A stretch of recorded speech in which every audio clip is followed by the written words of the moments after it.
ticket crowd with a limit of around 56,000 for what, even in mixed times for these two clubs, is still one of the genuine occasions on the domestic football calendar. And in this crackling atmosphere, 21-year-old Mike Duxbury starts a league match for Manchester United for the first time. And he's the only player among the 22 in the starting lineup today who's making his first appearance in a Manchester derby. He replaces the injured Lou Macari in a United side still without Ray Wilkins, Kevin Moran and Joe Jordan, who plays in the reserves today. And with Niki Jovanovic on World Cup duty for Yugoslavia, there's an emergency recall at centre-half for Gordon McQueen, who has played only 45 minutes reserve team football this season after an ankle injury. Steve McKenzie is out of the City side after an overnight reaction to a foot injury, so their team is the one which won at Luton in the League Cup. Also missing Dennis Stewart, who has a broken wrist. City have not won at Old Trafford since 1974, when the goal which sent Manchester United down was scored by Dennis Law. Dennis Law these days works for Radio 2, and also breaking into the broadcasting world, Lou Macari, who was a member of our BBC panel in the European Championship. The referee today, Kevin McNally of Cheshire, who booked 8 players in the midweek League Cup tie between Barnsley and Cardiff City. So on a fine afternoon, it's United who start the 101st league meeting between the old Manchester rivals. Malcolm Allison promising an attacking display from City, even though they're still looking for their first league win. Here's Tommy Caton. On the left, Paul Power wearing 7. Ashley Grimes to Duxbury. Now it's Jimmy Nicholl.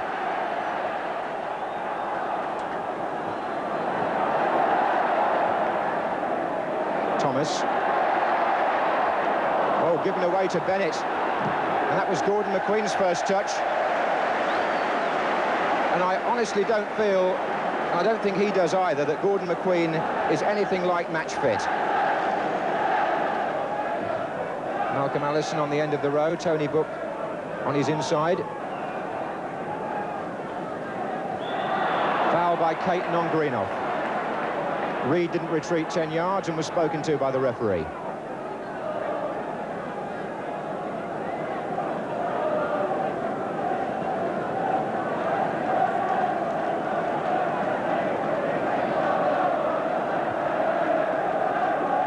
There's Greenough.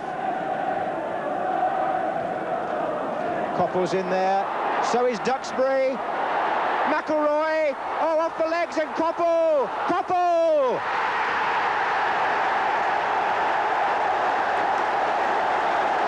Steve Coppell, a scorer. Manchester United in the lead. And the City penalty area then was like a bagatelle table. The ricochets were going in one after the other. McElroy got in with a header.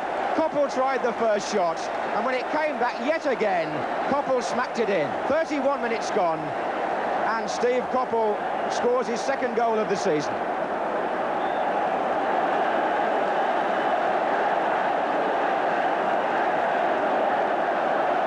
Manchester United, who've won this match by 1-0 for the last 2 seasons, now lead by that score again. Foul by Duxbury on Daly.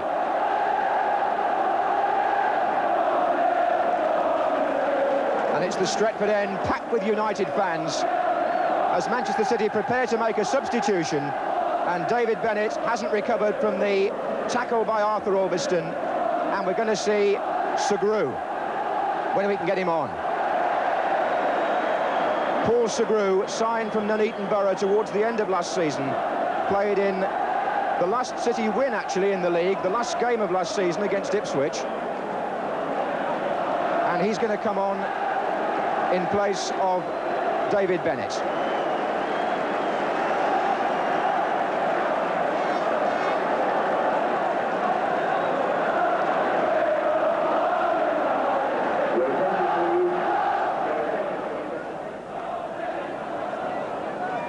This is Daly again as an appeal for offside. It's been said play on. This is Booth. Tommy Booth must surely. Well, United stopped there. They thought there should have been an offside flag. And Tommy Booth had an awful lot of time to line up his shot. And when he finally got round to it, Bailey was able to make a fairly straightforward save.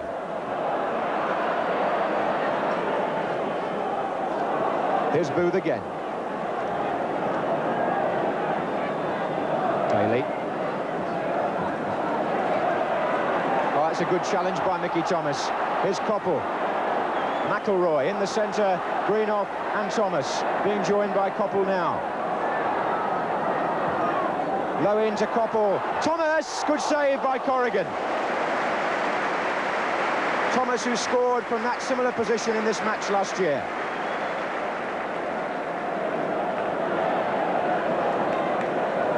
Henry.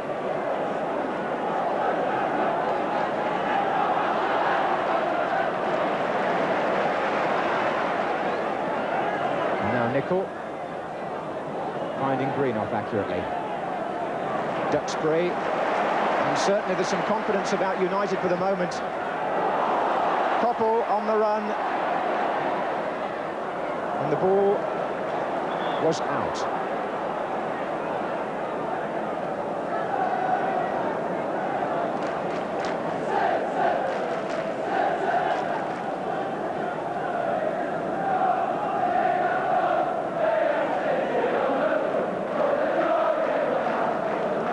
Minutes left in the first half. Manchester United 1, Manchester City 0.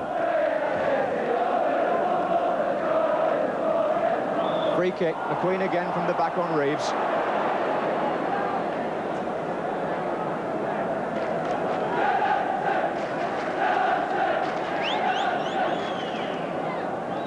Booth.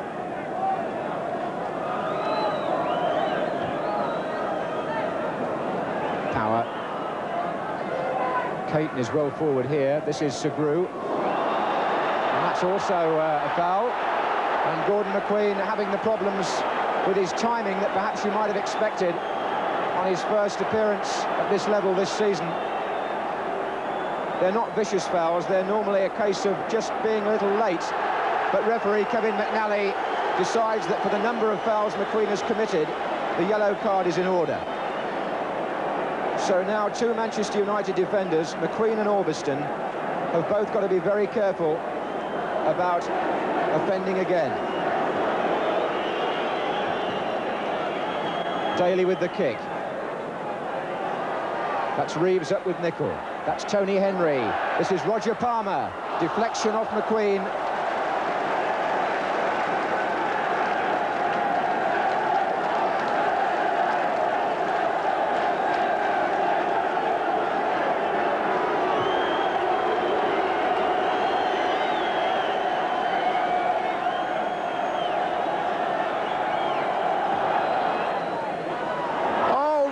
And in the back of the net, and Kevin Reeves came in there, and the defence was stranded as Reeves scored. 43 minutes gone, and what a goal that City needed. My word, they did, and they've scored it 2 minutes before half-time, and Reeves was the man that got it. Daly took the corner, the big men took the defenders out the way, and Reeves came in as the goalkeeper missed his catch to head the ball through. So 1-1.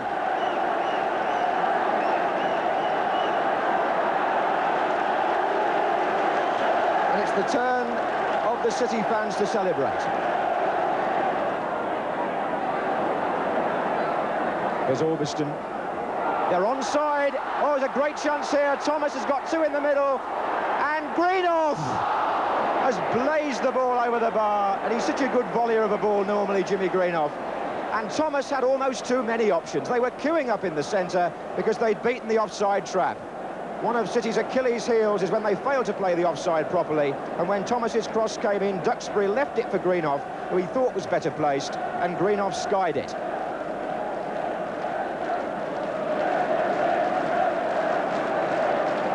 So he's still looking for his first goal of the season, Jimmy Greenough. Palmer to Segru.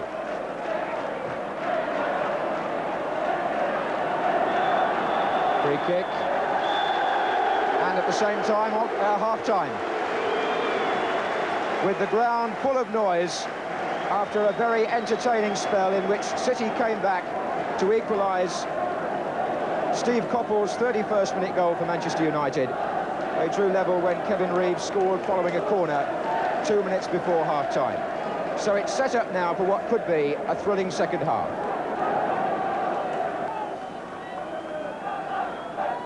Well, that goal by Kevin Reeves, number 11, was only the third that United have conceded in the league this season. They had the best defensive record in the whole of the 4 divisions before today.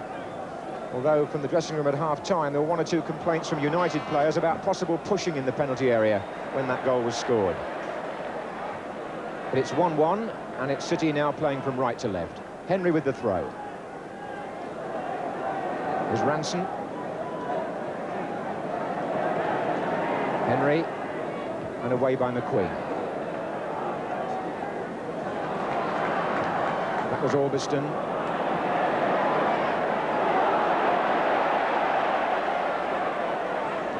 Oh, and Caton's given it straight to Coppell, and there are 2 waiting in the centre, and here comes Grimes. Oh, and he hit Duxbury with his shot.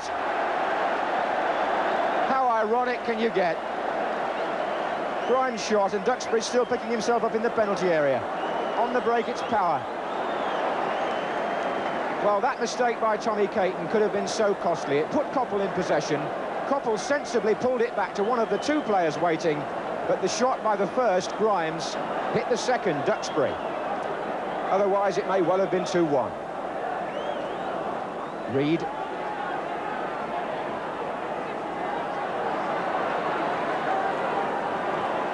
Oh, and Booth got himself in trouble there. Coppell. 5 United players forward. McIlroy trying to work the dummy to get Thomas in. It's going to come to Nicol. Greenoff coming in from beyond the far post. And Caton, a brilliant header out as Thomas came in for what he thought might well be the second goal for United. Greenoff's header back, and Caton, under the most furious pressure, gets the ball away safely. But United are forcing a string of corners, and they're pulling at the nerve ends of the City defence. Headed out this time by Booth to Coppell. And again McQueen comes in. This time he fouls Corrigan. And there's a handshake, because those 2 big men don't complain about fair physical contact, even when, in a case like that, it becomes technically unfair. McQueen went for the ball at first, then collided with the goalkeeper. Daly. Coppell. Duxbury's got Thomas going down the outside, taking on Ranson. Corner.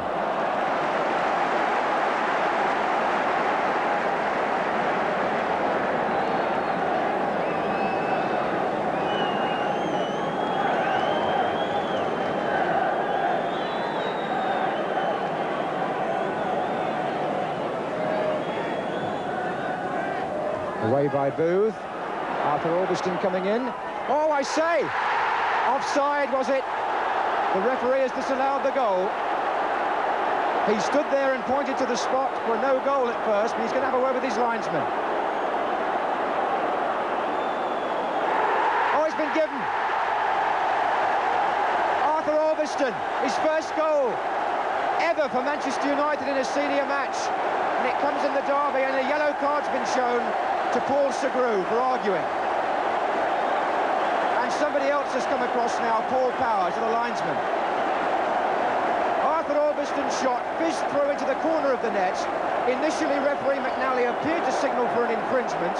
The City players are still protesting about that, but he spoke to his linesman. The goal stands, and it's 2-1 to Manchester United, and Segru is in the book.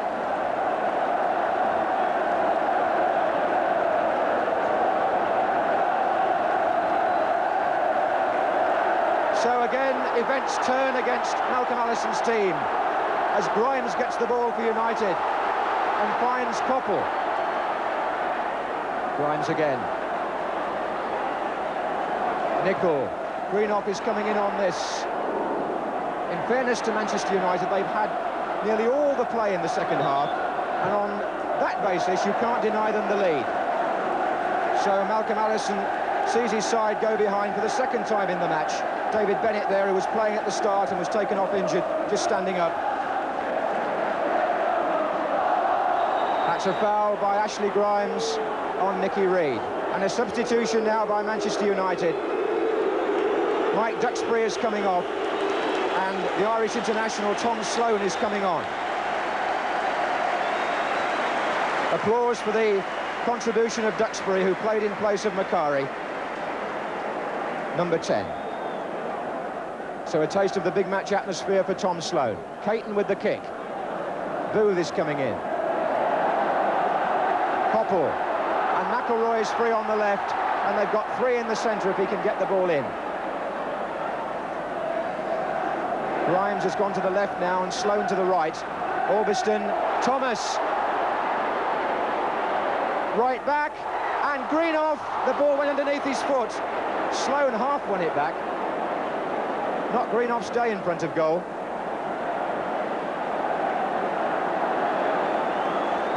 Offside this time, without a doubt. Jimmy Greenoff, who might have had three, actually, with a bit more luck.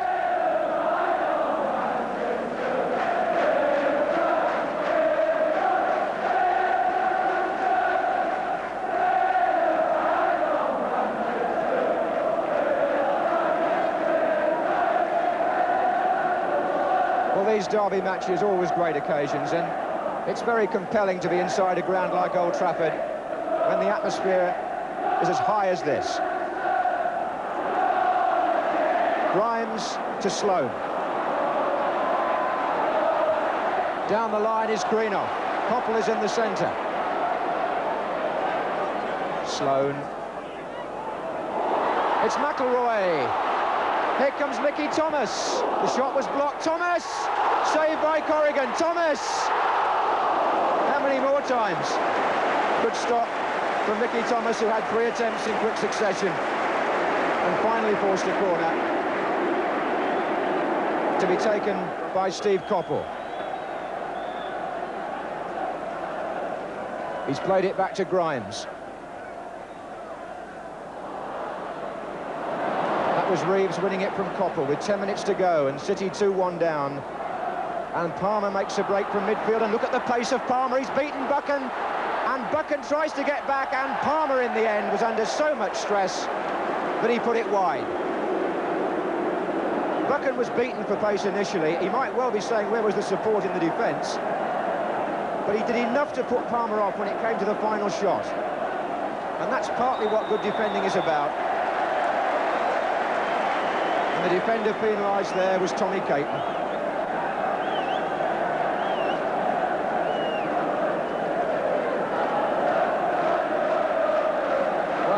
Has been United all the way in the second half.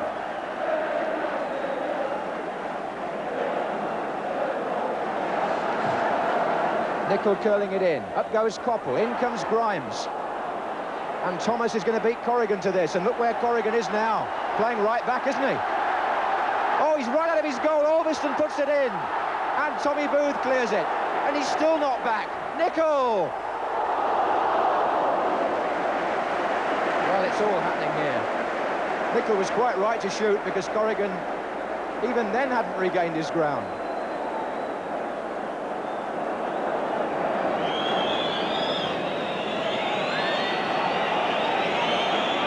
And the United fans impatiently whistling for time as Ranson comes forward for City and finds Tony Henry. There are three coming in on this. Oh, and Bailey was caught out. It hit the outside of the upright. Tony Henry it was. It swerved in, and Bailey was covering the far post, and the ball hit the outside of the frame of the goal and rebounded to safety. Buchan has made a mistake there. Play on, away by Sloan. And that was a moment of indecision by the United goalkeeper, and he was nearly caught out. Power. Caton climbing. Here's Palmer with a great chance. It's there! Palmer has equalised for City with just a minute to go. And what a finish here. They've been on the defensive for the whole of the second half. And Palmer found a way through to score the equaliser with the United defence not concentrating. He was through the centre, and as Bailey came out, he lifted the ball so deliberately over him. Cool finishing. And the score now is 2-2.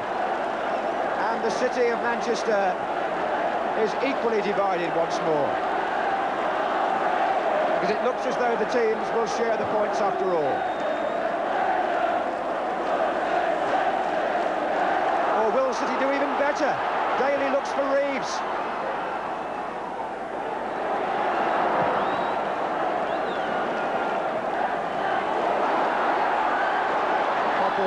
To Sloan.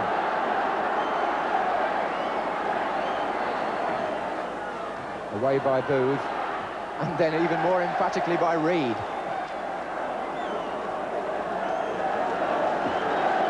But this match has produced some really good news for football, because the attendance is the highest in the Football League this season.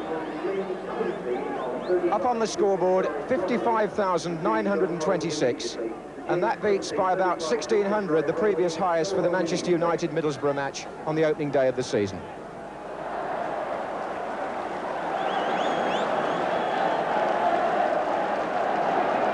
Well, a storming finish to the first half and an equally exciting one to the second, and indeed to the match, because Manchester City come from behind twice to snatch a point in the Manchester derby. Roger Palmer's goal in the last minute makes the final score 2-2 after Arthur Albiston's somewhat disputed effort had put United ahead for the second time.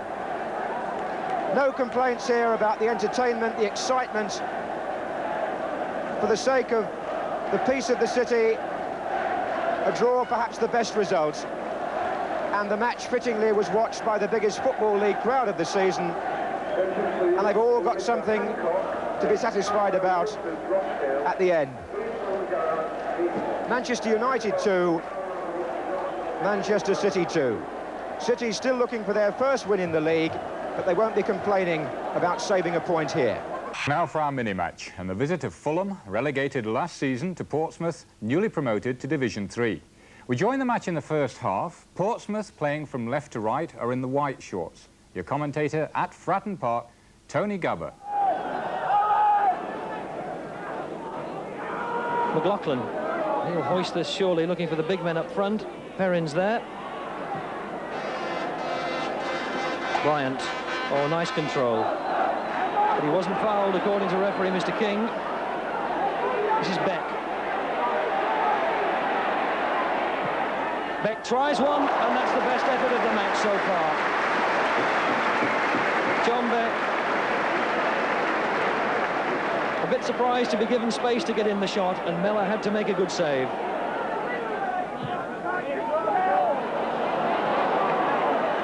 O'Driscoll. Still O'Driscoll. Still O'Driscoll. Well, he's done well here, Sean O'Driscoll. Oh, what a good move. Mahoney. Oh, a good save was called for from Miller. But what a good attack that was. The best move of the match, without doubt. With some real skill, creating a chance there for Mahoney. And a good save from Miller.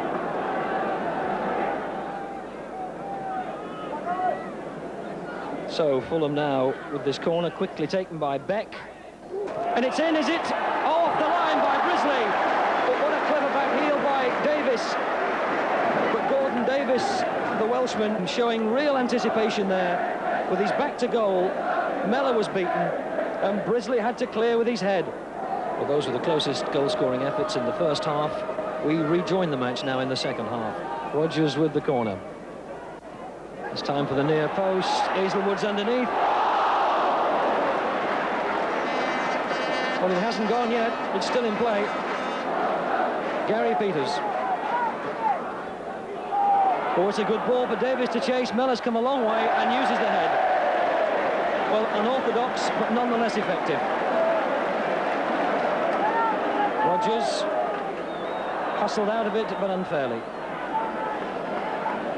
Well, Peter Mellor in the Portsmouth goal has never been slow to come off his line and play the ball outside his own penalty area. In fact, he's way outside his own penalty area now, having sprinted out to retrieve the ball, anxious for his team to get on with the game. Portsmouth's club captain, Gregory.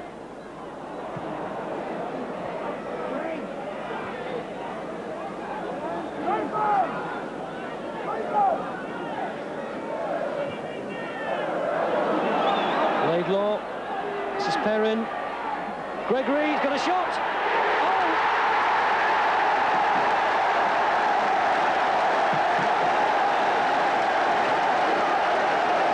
David Gregory made it look easy, but he had to keep his eye on that ball all the way. Now, what can Fulham produce to counter that Portsmouth goal? Their fifth corner and their first in the second half. Brown. Davis was there, and it's off the line by Brisley. So, once again, a goal line clearance. And Portsmouth haven't got it away yet. Well, they have now. Quickly taken, Beck. Gordon Davis. Turned into Alan Garner. Well, what has Howard King given? It was just on the edge of the box. He's given obstruction, it would appear, against Garner. Beck on the ball. Locke standing there. Davis in the wall. And Mellor makes a good save. What a save from Peter Mellor, because he could have seen very little of that, and he must have seen it late. The free kick inside the penalty area, driven really hard by Kevin Locke, through the wall, and Mellor had to make the telling save. Well, Peter Mellor there, in other years, a warm favourite at Craven Cottage, doing his old team no favours at all at Fratton Park. And those 2 points put Portsmouth fourth in that hectic contest going on at the top of the third division, where 4 points separate 12 teams. But in the first division, Ipswich Town had opened up a gap of 3 points before yesterday, and as many of their supporters had reminded us, it was time we took a look at them. Their opponents were last season's League Cup winners, Wolverhampton Wanderers, and your commentator is David Coleman. Two good friends who've both captained England meeting in the centre circle. Emlyn Hughes of Wolves and Mick Mills of Ipswich. Emlyn now 33, having played for England 62 times, and Mick Mills, who's 31, still in the England squad and with some 30 caps. Hughes leading a Wolves side that shows 4 changes from the team beaten at Aston Villa last week. Derek Parkin, Peter Daniel and Andy Gray are all back, and Wayne Clark, the teenager, replaces John Richards as striker. John is now sub. Ipswich Town, with only 3 goals conceded in 7 matches and just 1 point dropped, 13 out of a possible 14 points, they are at full strength, and 10 of the players have been capped at various levels. Indeed, the only non-international is the goalkeeper Paul Cooper. The sub, happily injury-free after a succession of troubles, is another international, Kevin Beattie. Clive Thomas, the international referee, at familiar posture, starts the game with Wolves playing from left to right. Wolves desperately in search of a win or a point anyway. They've lost their last 5 matches. 3 in the league, 1 in the League Cup, which knocked them out as holders, and 1 in Europe. Some speculation about the future management structure at Wolves during the week, but John Barnwell, the current manager, says there will be no changes, and he and Richie Barker, the coach, will continue as usual. Along the lines that won in the League Cup last year, and also that brought them to 6th place in the First Division. Jeff Palmer, Clark, Brazier. Colin Brazier, obviously displeased. Butcher to number 11, Gates. Foul. Peter Daniel.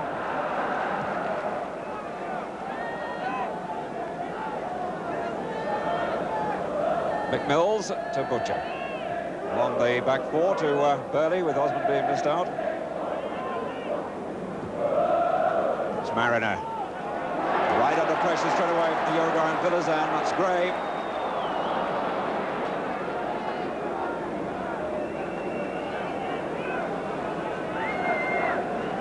Burley taking his time. Butcher. Mills. Daniel. Atkinson. Foul. Clark quickly taking it. It's the wrong place, but you're so hurried they get no advantage anyway. Daniel quickly in. Number 6, Brazier. Palmer.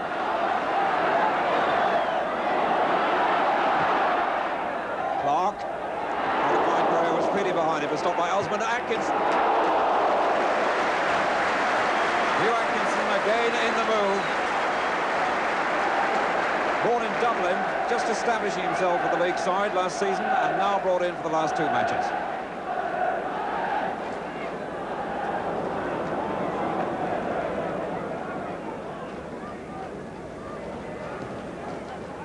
Brazil into trouble, but through it.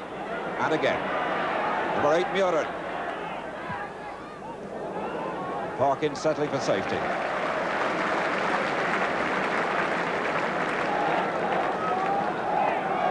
Derek Parkin, vastly experienced.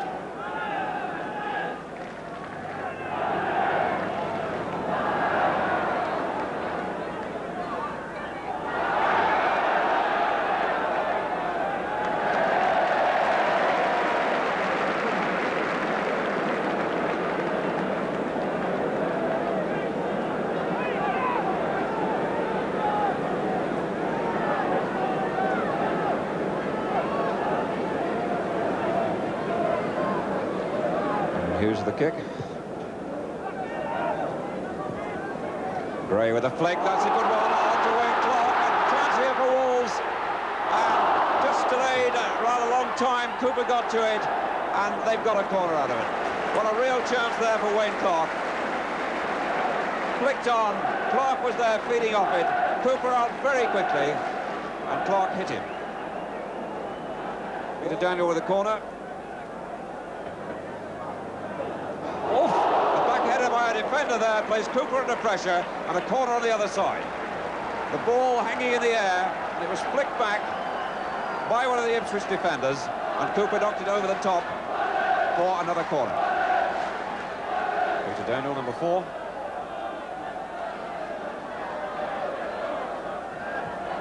Up to the near post to Brazier, and it's gain awkward. And Gray hit the post. Still the danger hasn't passed, but his ricochets now out of Parkin. That was Eaves' shot blocked, and really Ipswich so lucky to escape there twice. Parkin with a cross. As Butcher's header away. And this time, Atkinson keeps it in. Good cross too. Gray again, and this time it's wide. The danger passes. Gray can't believe that happened then. The ball from the corner was knocked back by Brazier. It was hanging around, came back out to Gray, who hit it first time, and it came back off the woodwork.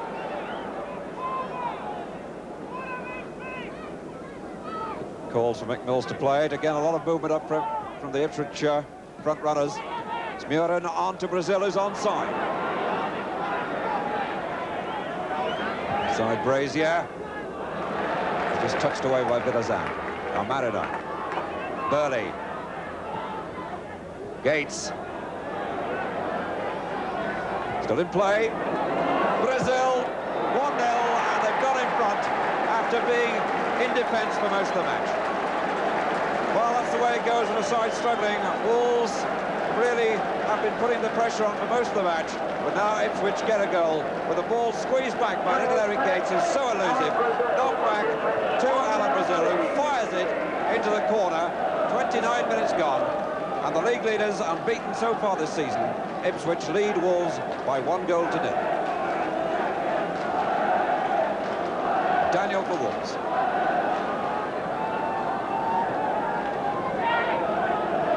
Two other Wolves players already looking very dismayed and very disappointed. They really have had the chances, but they've not come off. Oh, that's Gray behind the defender. He just couldn't make up his mind what to do. Butcher caught. Gray got behind him, and then, uncharacteristically, seemed uncertain. Cooper's challenge just enough, and the ball hooked wide.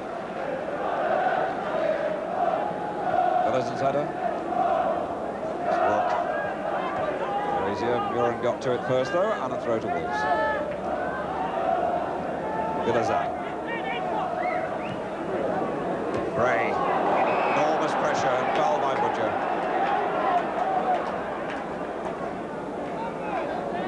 They're not finding Gray easy, but then central defenders never do. The two have got to mark him, Russell Osman and Terry Butcher. And Butcher going with Gray again. Just going very wide. Armour's kick, pumped towards Gray, but he didn't carry. Atkinson. Good stop. Gray. Good stop again by Cooper. Well, Gray looks at the goalkeeper in astonishment. The ball knocked down from that shot.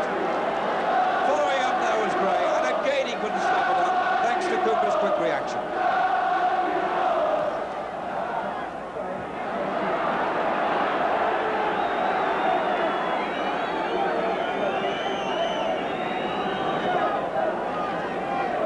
Hughes. Cooper all the way out. Atkinson. The goalkeeper on the edge of the 18-yard line. And Atkinson, well, he wouldn't have a good view of the goal. There are lots of players between him and goal, just over the top. But he did the right thing, a first-time power drive. John Walk. Very quiet first half. Mariner. Mills. Muren. Mariner. Too many Wolves defenders there. Brazier. Daniel. Tyson's persistence played. He's found Muren. Now Gates. So Mariner to number 4, Tyson. He carved his way through, but it was tucked away by Mariner. Well, that was quite remarkable. Tyson, so cool and composed, just carved his way through, waited until he'd got room and time, crossed it quite deliberately, and Mariner put it away.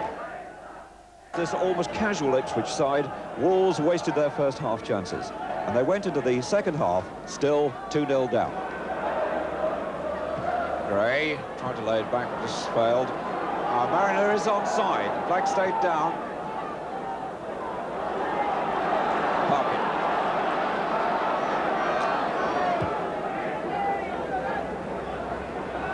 Won by Mill, but he's only found Clark. Now Gray, Clark, neat interchange and a good save by Cooper. That was a fine piece of play, particularly between Gray and Clark. The interchange was perfect. Freed Clark for the shot. And a fine save by Paul Cooper. It's Gates. Mills.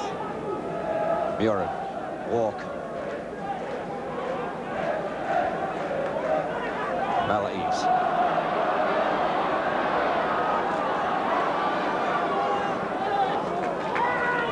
Wolves throw. Hughes. Peter Daniel. And Hughes has stayed up. Awkward that was. Right off the top of the bar. Cooper looked then as if he thought it was going over. It just skidded off the top of the bar. Butcher for Ipswich. Mariner. Gates. Mariner calling. There's Mariner. Covered by Villazan. Strong challenge by the Uruguayan. Had a spell in the Spanish second division after leaving Uruguay, and he came from Spain to Wolves. Certainly, although he doesn't speak the language, he doesn't seem to be having too many problems with the rest of the defence at the moment. Now Muren with the corner. Oh, pumped hard and long. There's Walk. Oh, what a shot by Osman. A fine save by Bradshaw, who attacked the ball and saw the danger. The ball that knocked across to Osman, it really was collected and hit hard. And Bradshaw really came at that ball. Good save by the goalkeeper.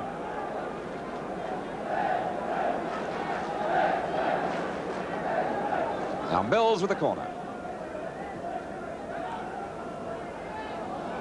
Daniel, it was who knocked it back. He didn't intend to walk. John Walk has been in such remarkable goal-scoring form recently.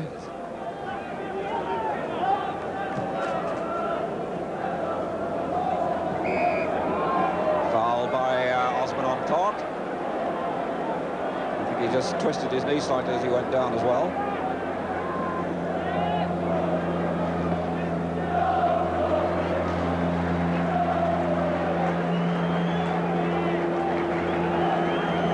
Richards waiting to see if Wayne Clark is all right, and Wayne Clark is not. So the young striker has to leave the field, and the leading scorer from last season, John Richards, will come off. So it's a striker for a striker. Wayne Clark a bit unlucky. The challenge wasn't all that serious. It was clearly a foul, though. And Clark has to go off, and John Richards, who was top scorer for Wolves last season, comes on. Richards has only scored once this season, which is why he's on the subs bench. Got half an hour to make an impact on the match and receives a tremendous welcome from the Wolves supporters. Up towards Gray, too long. Mills behind him now. Brazil for Ipswich.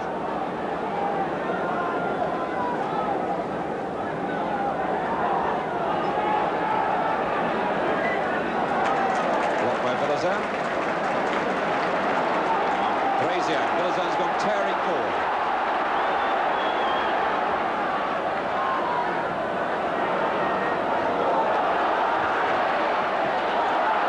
So some tangle there, but Osman at the eaves, or Richards rather. Atkinson. George Burley to number 8, Muren. Ipswich playing their way out of trouble well. Now Marino. What a good ball to Brazil, who was trying to find him there, but cut out well by Palmer. Now Daniel. Gray. And suddenly the crowd have come to life.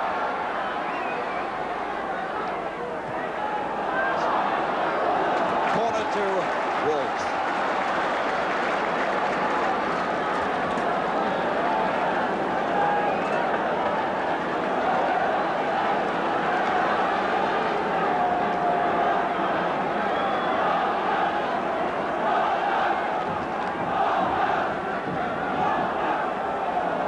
Brazier ignored. This time it's cut towards Gray.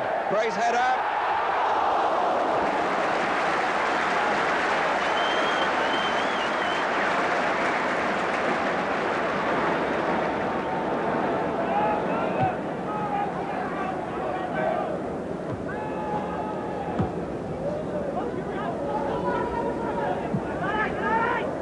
Park in Wolves. Gray, Eves.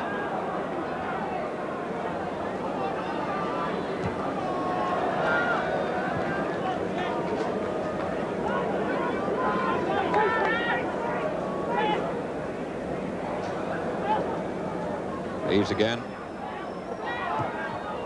Oh, I came on Butcher to Richards, and he still couldn't put it away.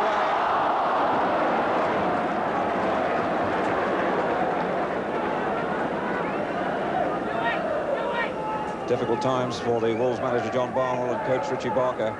Must be reflecting on what might have been, because the chances were there for the taking in the first half.